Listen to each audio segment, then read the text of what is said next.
ओम शांति। चुप रहना भी बहुत बड़ा गुण है। तुम चुप रहकर बाप को याद करते रहो तो बहुत কামাই জমা कर लेंगे। বাবা বাচ্চাদেরকে এই উপদেশ দিয়ে থাকেন যে চুপ থাকা হচ্ছে অনেক বড় গুণ, কারণ এক চুপের মধ্যে অনেক লাখ গুণা সুখ লুকিয়ে থাকে। এই কারণে বাবা বলেন যে তোমরা চুপ থেকে বাবাকে স্মরণ করতে থাকো, তাহলে অনেক উপার্জন জমা করতে পারবে। তো এখানে বাহ্যিক উপার্জন নয়, আন্তরিক উপার্জন অনেক জমা করতে পারবে। कौन से बोल कर्म संन्यास को सिद्ध करते हैं, वह बोल तुम नहीं बोल सकते। বাবা বাচ্চাদেরকে এই কথা বলেন যে কোন বাণী বা কথা কর্ম সন্ন্যাসকে সিদ্ধ করতে পারে বা প্রমাণ করতে পারে, যে বাণী তোমরা বলতে পারো না। ड्रामा में होगा तो कर लेंगे। बाबा कहते ये तो कर्म संन्यास हो गए, तुम्हें कर्म तो अवश्य ही करना है। बिना पुरुषार्थ के तो पानी भी नहीं मिल सकता, इसलिए ड्रामा कहकर छोड़ नहीं देना है। नई राजधानी में उच्च पद पाना है तो खूब पुरुषार्थ करो। ড্রামাতে থাকলে করে নেব, বাবা বলেন এই কথা বলা মানে কর্মসন্ন্যাস হয়ে গেল। তোমাদের তো অবশ্যই কর্ম করতে হবে, বিনা পরিশ্রমে বা পুরুষার্থ ছাড়া জল পাওয়াও সম্ভব নয়, তাই ড্রামা বলে ছেড়ে দেয়া যাবে না। অর্থাৎ সব কিছুর মধ্যে পুরুষার্থ অবশ্যই করতে হবে। নতুন রাজধানীতে উচ্চ পদ প্রাপ্ত করতে হলে বাচ্চাদের খুব পুরুষার্থ করতে হবে। সবার প্রথমে বাবা বাচ্চাদের সাবধান করে। তো কি সাবধান করে? বাবা বলেন যে আমাকে স্মরণ করো আর আমার দেয়া সম্পদকে স্মরণ করো। মনমনা ভব। লৌকিক পিতা বা বাবা এমন কথা বলবেন না যে বাচ্চারা তোমরা আমাকে স্মরণ করো। তো সেই হিসাবে এটা হলো নূতন কথা। বাবা বলেন হে বাচ্চারা, তোমরা তোমাদের নিরাকার বাবাকে স্মরণ করো, অর্থাৎ নিরাকার পরমাত্মা শিব বাবাকে স্মরণ করা। বাচ্চারাও এটা বুঝতে পারে যে আত্মাদের পিতা তার আত্মারূপী বাচ্চাদের সঙ্গেই কথা বলেন। প্রতি মুহূর্তে বাচ্চাদের বলা হয় যে বাবাকে স্মরণ করো। এ শোভা দেয় না। কেন শোভা দেয় না? কারণ লৌকিক বাবাকে স্মরণ করার জন্য লৌকিক বাবা তো বাচ্চাদের বলে না যে আমাকে স্মরণ করো, অথচ বাচ্চারা লৌকিক পিতাকে কত সহজভাবে সুন্দরভাবে স্মরণ করে। আর সেই হিসাবে নিরাকার পরমাত্মাকে বারবার আত্মারূপী বাচ্চাদেরকে বলতে হয় যে আমাকে স্মরণ করো।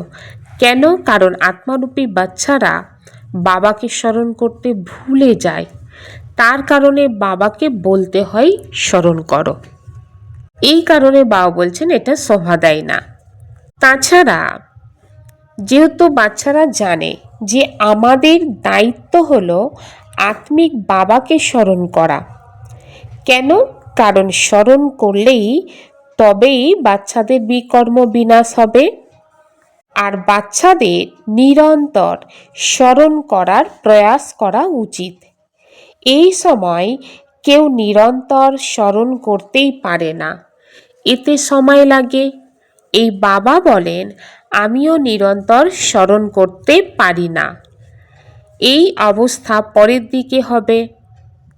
তো বাচ্চারা, তোমাদের প্রথম পুরুষার্থ হিসাবে বাবাকে স্মরণ করতেই হবে।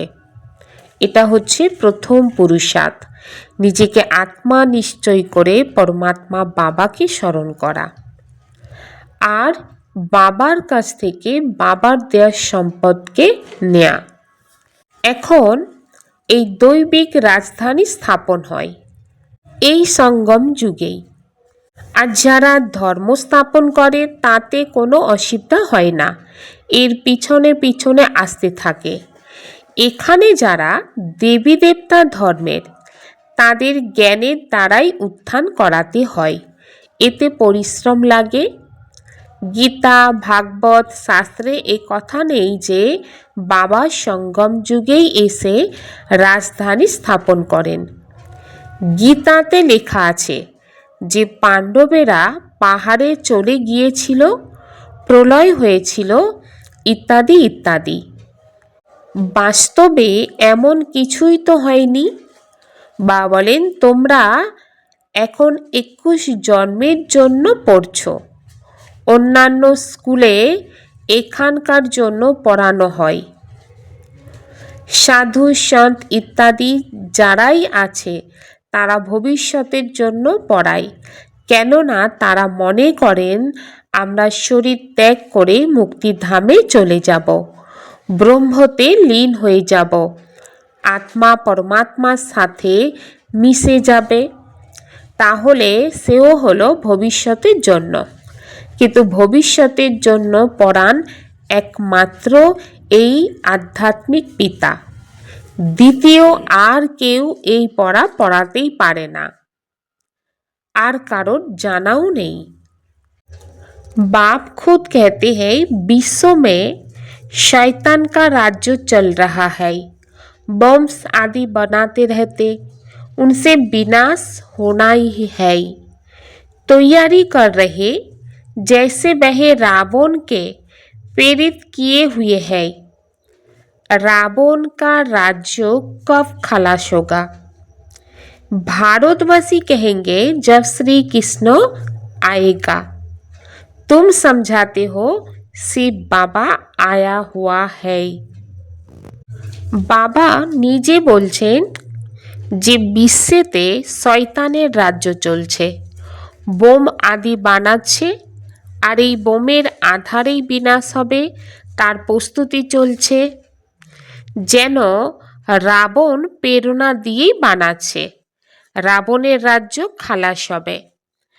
ভারতবাসী, রাবণের রাজ্য কবে খালাস হবে? ভারতবাসী বলবে যখন শ্রীকৃষ্ণ আসবে। কিন্তু বাবা বলেন, তোমরা বাচ্চারা এই কথা বলো যে শিব বাবা এসে গিয়েছে, আর বাবাই হচ্ছে সবাই সদ্গতি দাতা। বাবা বাচ্চাদেরকে এটা বোঝাচ্ছেন যে একমাত্র আমাকে স্মরণ করো, আমি ছাড়া যেন দুসরা কেউ না আসে। কারণ আমাকে স্মরণ করলে তবেই তোমাদের মধ্যে যে খাদ বা বিকর্ম আছে সেই বিকর্ম বিনাশ হবে, আর তোমরা আত্মা তম প্রধান থেকে সত প্রধান হবে। কারণ আত্মার মধ্যে এখন অনেক খাদ পড়ে আছে, আর সেই খাদ বার হবে বাবার স্মরণের যাত্রায়। বাবা বলেন, আমিই পতিত পাবন। একে যোগ অগ্নি বলা হয়। যেমন সোনাকে আগুনে দিয়ে তার থেকে খাদ বের করা হয়, আবার সোনাতে খাদ মেশানোর জন্য তা আবার আগুনে দিতে হয়। বাবা বলেন সেটা হলো কামচিতা, আর এ হলো জ্ঞানচিতা। এই যোগ অগ্নির মাধ্যমে খাদ দূর হবে, আর তোমরা কৃষ্ণপুরীতে যাওয়ার উপযুক্ত হয়ে যাবে। কৃষ্ণ জয়ন্তীতে কৃষ্ণের আরাধনা করা হয়। তোমরা জানো যে কৃষ্ণ বাবার থেকে উত্তরাধিকারী পায়। কৃষ্ণ স্বর্গের মালিক ছিলেন। বাবা কৃষ্ণকে এই পদ প্রাপ্ত করিয়েছিলেন। রাধা কৃষ্ণই আবার লক্ষ্মী নারায়ণ হয়। রাধা কৃষ্ণের জন্মদিন পালন করা হয়। লক্ষ্মী নারায়ণের কথা কেউ জানে না। মানব সম্পূর্ণ দ্বিধাগ্রস্ত হয়ে আছে। তো বা বলেন, বাচ্চারা তোমরা এখন বুঝতে পারো, তাই তোমাদের অন্যদেরকেও বোঝাতে হবে। প্রথম জিজ্ঞেস করতে হবে যে গীতাতে যা বলা আছে মাম একম স্মরণ করো, এই কথা কে বলেছে? কারণ তোমরা জানো যে পরমাত্মা, যে ভগবান নিরাকার, তার থেকে উচ্চ অর্থাৎ শ্রেষ্ঠ মত পাওয়া যায়। তো উচ্চর থেকেও উচ্চ হলেন পরমপিতা পরমাত্মা। তার মতই অবশ্যই শ্রেষ্ঠ থেকেও শ্রেষ্ঠ হবে। সেই একে শ্রীমতেই সকলের সদ্গতি হয়। ব্রহ্মা বিষ্ণু শঙ্করকেও গীতার ভগবান বলা যাবে না। ওরা আবার শরীরধারী শ্রীকৃষ্ণকেও ভগবান বলে দেয়। এতে সিদ্ধ হয় যে কোথাও অবশ্যই ভুল আছে। তোমরা বাচ্চারা বুঝতে পারো মানবের অনেক বড় ভুল। রাজযোগ তো পরমাত্মা বাবাই শিখিয়েছিলেন, তিনিই হলেন পতিত পাবন। যত বড় বড় ভ্রান্তি আছে তার ওপর জোর দিতে হবে। এক তো ঈশ্বরকে সর্বব্যাপী বলা, দ্বিতীয় আবার কৃষ্ণকে গীতার ভগবান বলা, কল্প লাখ বছরের বলে দেয়া, এ অনেক বড় ভুল। পরমাত্মা সর্বব্যাপী হতে পারে না। বলা হয় তিনি অনুপ্রেরণার মাধ্যমে সব কিছুই করেন, কিন্তু তা নয়। অনুপ্রেরণার দ্বারাই তো পবিত্র করতেই পারবে না।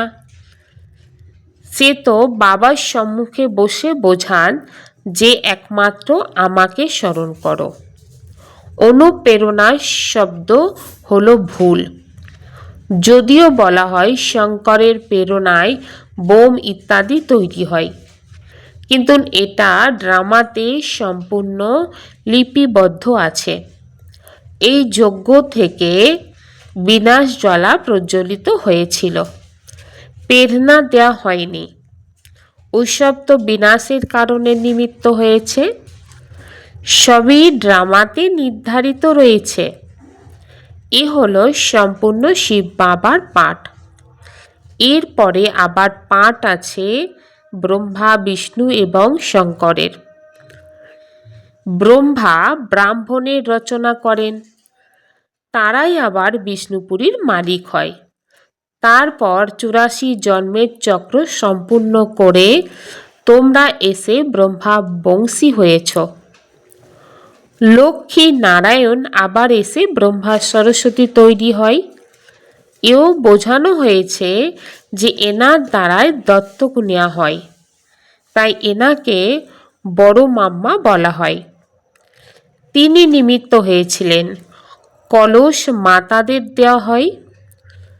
সব থেকে বড় বিনাশ সরস্বতীকে দেওয়া হয়েছে। তিনি সব থেকে তীক্ষ্ণ, বাকি বাজনা ইত্যাদি কিছুই নয়। সরস্বতী জ্ঞান মুরলী তীক্ষ্ণ ছিল, তার সুন্দর মহিমা ছিল। অনেক নাম তো দেয়া হয়েছে। দেবীদের পূজা করা হয়। তোমরা এখন জানো যে আমরাই এখানে পূজ্য হই, তারপর পূজারী হয়ে নিজেদেরই পুজো করব। শিব বাবা তো সদাই পূজ্য। যারা সূর্যবংশী দেবী দেবতা ছিলেন তারাই পূজারী, তারপর ভক্ত তৈরি হয়। বা বলেন তুমিই পূজ্য এবং তুমিই পূজারী। এই সিঁড়ি খুব ভালোভাবে বোঝান। চিত্র ছাড়াও তোমরা কাউকে বোঝাতে পারো। যারা শিখে নেয় তাদের বুদ্ধিতে সম্পূর্ণ জ্ঞান থাকে। 84 জন্মের সিঁড়ি ভারতবাসীরাই উত্তরণ আর অবতরণ করে। ভারতবাসী 84 জন্ম আমরাই পূজ্য ছিলাম, আবার পূজারী হয়েছি। আমি সেই আমি। এর অর্থ তোমরা খুব ভালোভাবেই বুঝেছ। আত্মাই পরমাত্মা এ হতে পারে না। বাবা আমি সেই আর সেই আমি এর অর্থ বুঝিয়ে বলেছেন। আমরাই সেই দেবতা থেকে ক্ষত্রিয় হয়েছি, আমরাই সেই, এর কোনো দ্বিতীয় অর্থ নেই। পূজ্য পূজারী ভারতবাসীরাই হয়, অন্য ধর্মের কেউ পূজ্য পূজারী হয় না। তোমরাই সূর্যবংশী, তারপর চন্দ্রবংশী হও। তোমরা কত ভালোভাবে বুঝতে পেরেছ। আমরাই সেই দেবী দেবতা ছিলাম, আমরাই আত্মারা নির্বাণ ধামে থাকি। এই চক্র ঘুরতে থাকে। দুঃখ যখন সামনে আসে তখনই বাবাকে স্মরণ করে। বাবা বলেন, আমি দুঃখের সময় এসে সৃষ্টিকে পরিবর্তন করি। এমন নয় যে নূতন সৃষ্টি রচনা করি, তা নয়। আমি পুরানোকে নূতন করতে আসি। বাবার সঙ্গমেই আসে। এখন নূতন দুনিয়া তৈরি হচ্ছে আর পুরানো দুনিয়া শেষ হয়ে যাবে। এ হলো অসীম জগতের কথা। তোমরা তৈরি হয়ে গেলে সম্পূর্ণ রাজধানীও তৈরি হয়ে যাবে। কল্প যারা যেই পদ পেয়েছিল সেই অনুসারেই পুরুষার্থ চলতে থাকে। এমন নয় যে ড্রামাতে যে পুরুষার্থ করেছিল তাই হবে। তোমাদের পুরুষার্থ করতে হয়, তারপর বলা হয় কল্প পূর্বেই এমন পুরুষার্থ করেছিলে। সব সময় পুরুষার্থকেই বড় করে রাখা হয়। প্রালব্ধকে ধরে বসে যেও না। পুরুষার্থ ছাড়া প্রালব্ধ লাভ সম্ভবই নয়। পুরুষার্থ ছাড়া জল পান করতেও পারবে না। কর্ম সন্ন্যাসের অর্থই ভুল। বাবা বলেন যে তোমরা গৃহস্থ জীবনে থাকো। বাবা তো সবাইকে এখানে বসিয়ে দেবে না। শরণাগতির গায়েন আছে না, ভাট্টি করা হতো, কারণ ওদের বিরক্ত করা হতো, তখন এসে বাবার কাছে শরণ নিয়েছিল। শরণ তো দিতেই হয়েছিল। শরণ তো এক পরমপিতা পরমাত্মারই নেওয়া হয়। গুরু আদিদের শরণ নেওয়া যায় না। যখন অনেক দুঃখ হয় তখন দুঃখে জর্জরিত হয়ে এসে শরণ নেয়। গুরুদের কাছে কেউ জর্জরিত হয়ে যায় না, ওখানে তো এমনিই যায়। আর তোমরা রাবণের মাধ্যমে অনেক দুঃখ পেয়েছ। এখন রাম এসেছে তোমাদের রাবণের থেকে মুক্ত করতে। তিনি তোমাদের শরণে নেন। তোমরা বলো বাবা আমরা আপনার। তো গৃহস্থ জীবনের থেকেও তোমরা শিব বাবার শরণ নিয়েছ। তোমরা বলো বাবা আমরা আপনার মতেই চলব। বাবাও শ্রীমত দান করেন। তোমরা গৃহস্থ জীবনের থেকেই আমাকে স্মরণ করো আর সকলকে স্মরণ করা ছেড়ে দাও। আমার স্মরণে তোমাদের বিকর্ম বিনাশ হবে। এখানে স্মরণ নেওয়ার কোনো কথাই নেই। সব কিছু এই স্মরণের ওপর নির্ভর করে। বাবা ছাড়া আর কেউ এমনভাবে বোঝাতেও পারে না। বাচ্চারা বুঝতে পারে বাবার কাছে এত লাখ লাখ কিভাবে এসে থাকবে। প্রজারা তো নিজের ঘরেই থাকে, রাজার কাছে তো থাকে না। তাই তোমাদের কেবল বলা হয় একই স্মরণ করো, বাবা আমরা আপনার। আপনি আমাদের 1 সেকেন্ডের সদ্গতির উত্তরাধিকার দেন। আমাদের রাজযোগ শিখিয়ে রাজা রাজা করেন। বাবা বলেন যারা পূর্বকল্পে বাবার থেকে উত্তরাধিকার নিয়েছিল তারা এসে আবার নেবে। শেষ পর্যন্ত সবাইকে এসে বাবার থেকে উত্তরাধিকার নিতে হবে। এখন তোমরা পতিত হওয়ার কারণে নিজেদের দেবতা বলতেই পারো না। বাবা সব কথাই বুঝিয়ে বলেন। তিনি বলেন আমার নয়নের মণি রত্ন। তোমরা যখন সত্যযুগে আসো তখন তোমরা 111 থেকে রাজত্ব করো।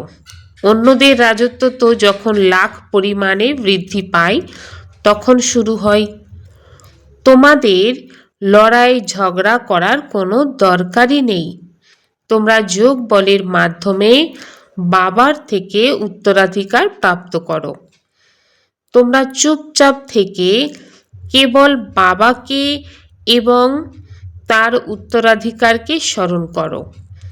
এর পরের দিকে তোমরা মৌন হয়ে যাবে। তখন এই চিত্র ইত্যাদি কোনো কাজেই আসবে না। তোমরা সচেতন হয়ে যাবে। বাবা বলেন, তোমরা কেবল আমাকে স্মরণ করো, তাহলে তোমাদের বিকর্ম বিনাশ হবে। এখন করো বা না করো তোমাদের ইচ্ছা। কোনো দেহধারীর নাম রূপে আটকে যেও না। বাবাকে যদি স্মরণ করো তাহলে তোমাদের অন্তমতি তেমন গতি হয়ে যাবে। যারা সম্পূর্ণ পাশ করবে তারাই রাজত্ব পাবে। সব কিছু এই স্মরণের যাত্রার উপর নির্ভর করে। ভবিষ্যতে অনেক নতুন বাচ্চাও এগিয়ে যাবে। किसी देहधारी के नाम रूप में नहीं फंसना है। एक बाप की श्रीमत पर चलकर सद्गति को पाना है। चुप रहना है। কোনো দেহধারীর নাম রূপে আটকে যেও না। এক বাবা শ্রীমতে চলে সদ্গতি লাভ করতে হবে। মৌন থাকতে হবে। भविष्य 21 जन्म के लिए अच्छी रीति पढ़ना और दूसरों को पढ़ाना है। पढ़ने और पढ़ाने से ही नाम वाला होगा। ভবিষ্যতে 21 জন্মের জন্য নিজে খুব ভালোভাবে পড়তে হবে এবং অন্যদের পড়াতে হবে। পড়লে এবং পড়ালে নাম উজ্জ্বল হবে। मनमत परमत को समाप्त कर श्रीमत पर पदमों की कमाई जमा करने वाले पद्मा पदम भाग्यशाली भव। মনমত আর পরমতকে সমাপ্ত করে শ্রীমতের ওপর পদমের উপার্জন জমা করে পদ্মা পদম ভাগ্যশালী হও। শ্রীমতে চলা আত্মা একটি সংকল্প মনমত বা পরমতের আধারে করতে পারবে না। স্থিতির স্পিড যদি তেজ না হয় তো অবশ্যই শ্রীমতের সাথে কিছু না কিছু মনমত বা পরমত মিক্স আছে।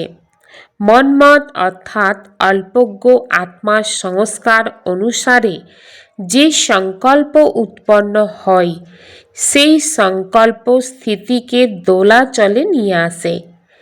এই জন্য চেক করো আর করাও।